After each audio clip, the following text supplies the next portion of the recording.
c'est tout simplement venu un soir de répétition, complètement de façon inopportune. On a évoqué les Beatles, et puis comme ça, de discussion en discussion, de phrase en phrase, on s'est dit, après tout, pourquoi pas un tribute? Et donc l'idée est venue tout naturellement, et puis on a embrayé tout de suite après sur le projet.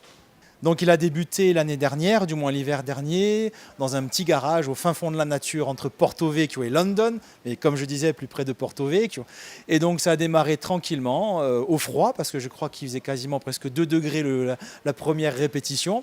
Les guitaristes jouaient avec des mitaines, et du coup on a embrayé, on s'est mis un programme sur pied, et puis progressivement les choses se sont faites, et jusqu'à donner le spectacle de ce soir, le concert de ce soir. On est bien d'accord, on n'imite pas, on se fait plaisir, on essaie de remettre en route les Beatles, si l'on peut dire. C'est exactement ça. À partir du moment où on s'est réunis pour la première fois, on a dit on ne fait pas de plagiat. Déjà, on est 6 sur scène, on n'est pas 4 comme eux. Donc déjà, forcément, il y a une différence.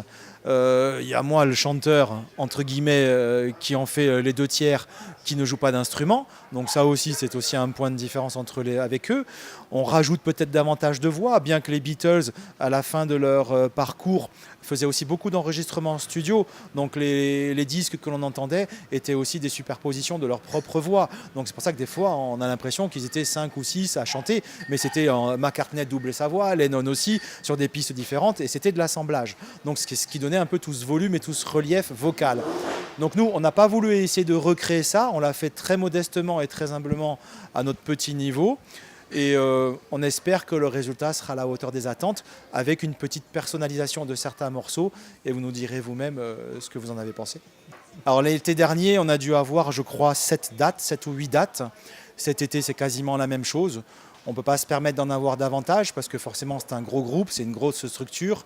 On n'a pas les vecteurs de communication et les agents qui nous permettent de pérenniser un petit peu le projet sur des programmes de dates qui sont assez conséquents. À partir de là, on a tous aussi des trajectoires musicales un peu autonomes, et le fait de se réunir, d'arriver à se réunir plutôt, on y arrive à peu près 7-8 fois dans la saison.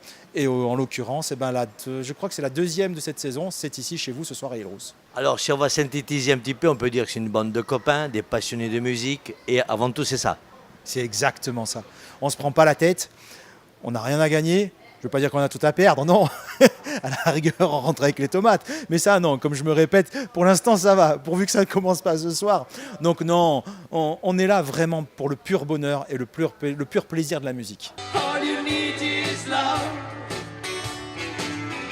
All you need is love. All you need is love. Love. Love is all you need. J'ai commencé à jouer de la guitare à 7 ans et demi, à chanter à 10 ans.